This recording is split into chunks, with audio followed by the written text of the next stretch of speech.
This is Casual Babble. Hey everyone, and welcome back to Casual Babble. I'm your host, BC Babbles. Before we hop in, if you're enjoying the show on YouTube, be sure to like, follow, and subscribe. Give us a comment. All those things really help out the show. It helps us to keep going and to keep pushing the show even further. Also, if you're enjoying the show on your favorite streaming platform, whether it's Spotify, Apple Music, the works, give us a follow there if you can as well. Give us a like. And before we hop in today, there's actually some updates from Innovate Charlotte. If you are in Charlotte and you are a Charlotte-based entrepreneur, this is going to be really important for you. So this is going to, again, be from the Innovate Charlotte newsletter. Be sure you sign up if you're interested in any of the following things that we will mention here. Let's hit quickly deadlines and opportunities. We currently have October 7th. This is Innovate Charlotte's new Customer Discovery Labs, which helps founders master one of the most essential founder skills through a 6-week cohort program. Strengthen your business model, connect with peers, and prepare for upcoming grant and accelerator programs. It's funded by the NC Idea Foundation. They're involved in a lot of stuff here in Charlotte, so if you haven't heard of them, that's a good chance to get to know them. Pitch Breakfast is coming up on October 8th, 2 Wednesdays from now. It's always the second Wednesday of the month, 8:15 p.m. It'll be happening at the Do Greater Foundation just off of Freedom Drive? Yes, just off of Freedom Drive. So check them out if you haven't. Same day, Innovision Awards Forum at Winthrop. Charlotte's signature startup pitch event continues its new season. 3 founders will pitch to a panel of investors for live feedback and community support. It's one of the best ways to plug into Charlotte's entrepreneurial ecosystem. Very true. So this is happening right after Pitch Breakfast. So if you want to have a fun Wednesday, do Pitch Breakfast and then the Innovision Awards Forum at Winthrop. October 8th through 10th, the Confluence Music Industry Join Charlotte's premier music industry gathering where creators, technologists, and entrepreneurs meet to discuss touring, A&R, fan engagement, and innovations helping the business of music, plus a nightly showcase performance at indie venues. On October 13th in Fort Mill, South Carolina, we've got the Florix 2025 Women and in Tech Conference. Celebrate and empower women in tech with a day of inspiring keynotes, hands-on app building workshops, and networking in a welcoming, inclusive environment. October 15th through 16th in Atlanta is Venture Atlanta, the Southeast's largest venture capital conference, returns, connecting founders and investors through curated pitches, industry panels, and premier networking opportunities. With over 1,600 attendees, $7.9 billion raised by alumni, and a proven track record, Venture Atlanta is the place to be for high-growth startups. Also, October 27th through the 28th, this is AI Forwards. Dive into the future of AI with 2 days of keynotes, panels, and workshops designed for business leaders, entrepreneurs, and researchers.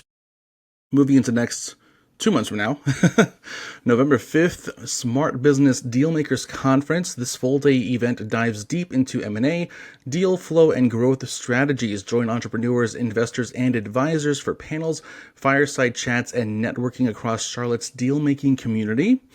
November 16th through 18th, this will be in Durham up in the Triangle, NC Idea's Ecosystem Summit. The annual summit convenes ecosystem leaders, funders, and founders to celebrate entrepreneurship across North Carolina. Expect inspiring keynotes, interactive sessions, and community-building moments that strengthen the state's entrepreneurial network. And then finally, November 20th through 21st, Venture 135, one of the biggest conferences around, Charlotte's premier venture capital conference, lights fintech, insurtech, and health tech startups with pitches, panels, and curated networking between founders and investors. Check out those things if you are in North Carolina. Again, those are predominantly going to be in Charlotte, but also in Fort Mill, South Carolina, Atlanta, Georgia, and over towards the Triangle in Durham in November and October. So check those things out. Be a lot of fun for you guys. Now, let's move into today's Entrepreneur Spotlight Part 2 with Bryan Charleau. If Episode 1 was about his identity and how those things in his life that affect his identity changed, this one is about the grind. Bryan takes us inside his first sales role. Think ringing phones, Managers barking and turnover so fast a new hire actually left on day one during lunch. It wasn't the highlight reel version of sales, it was trial by fire for Bryan. We unpack the gap between expectations and reality, the boiler room energy of some entry-level shops, and the athlete's mindset that kept Bryan from quitting before he learned anything. He explains why he refused to leave without extracting lessons and a couple hard-earned deals, and how that persistence became the bridge from chaos to competence. So please enjoy part 2 of my interview with Bryan Charleau. Thank you so much. Digging a little bit, but not like let's avoid pushing the boundaries here No, I think too that's early into the conversation. No, that's good. I do appreciate that. So now transitioning and or you're beginning your transition from that life, and you mentioned certain things you realize kind of post facto that if you pay attention previously, that certain things that your coaches were trying to instill in you do take hold, and they do help you find momentum forward. So what did you take from that life that helped you start making this transitional necessity in your life? Yeah, and I do actually talk about it because I did think this was an important factor because this happens in people's lives too. Like they exit high school, university, they move to a different city. Like it doesn't just have to be from an athlete's perspective. This can happen to anybody with any situation. Where Right. you're going to go through these valleys at first, but hopefully turning them into peaks. So it's not just from that perspective. I want people to realize this could be any number of things. A lot of people, they start their career and they have to move and uproot to a new city. They have to move away from their hometown for the first time in their life. They have to do these things. So it's the same idea, just in a different application. But what I was able to do, and keep in mind, this is not an overnight flip of the switch. Right. That happens. Like you need to feel some lows, and you probably are. And you can't. The biggest thing that some people do is they will suppress that or distract themselves from feeling that. And I think you really have to ask yourself, why am I feeling this? Is it because I'm missing the team atmosphere? Is it because I'm missing my support system? Is it because I don't know what's next for the first time in my life? So you really have to find within yourself, because each person's going to feel it differently for different reasons. Sure. So you can't avoid that, and the sooner you can figure it out in yourself, the sooner that you can start to move forward and progress from this. So I think that's an important factor to do that. And one of the things that I tried to do was stay in the same city where I went to school. And I actually eventually learned that was my issue, is I didn't really enjoy being in that city post university life. And it wasn't actually the best city for me, but that took me 2 years to figure out. Right. And that's why I say you really got to sit there and listen, because I distracted myself from feeling that until I actually got the courage to get up and move from the city that I had now lived in for 8 years. Yeah. And find a different path. Now I use sales for that transition, but still that was the biggest factor for me to get moving forward. Yeah, and I like the fact that you expanded that from just the realm of having to depart from sports. It's really about anyone who has to face the prospect of disengaging from a constant and seeing what happens when that constant is no longer their floor, which I think is a really, really cool concept to consider and explore further on.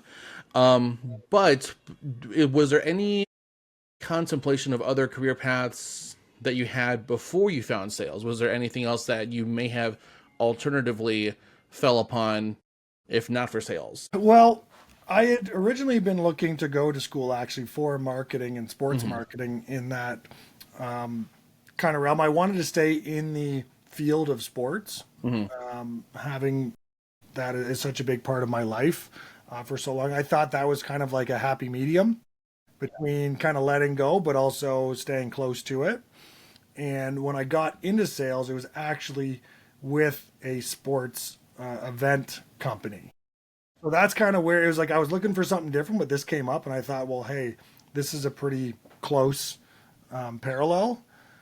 So I didn't actually start to do anything outside of sales because I had done some sales while I was in in university as kind of like a summer job. And I had done some broadcasting actually. So that was kind of something that was I was thinking of doing as well. But then Yeah. I was like, I didn't want to go back to school to study it further because I had just been in school for so long. So I found this, and then I haven't looked back. Well, I have looked back. I've had contemplations like Yeah. anybody else, but that springboarded me to, 15 years later, still in sales. But that's kind of how I ended up with it. So I didn't really get a taste of too many other like office jobs. It was always sales related, Yeah. sports for a time being, and then now it's just strictly sales. So It's so funny you mentioned the broadcasting because I was thinking your story reminds me a little bit of a show I'm watching.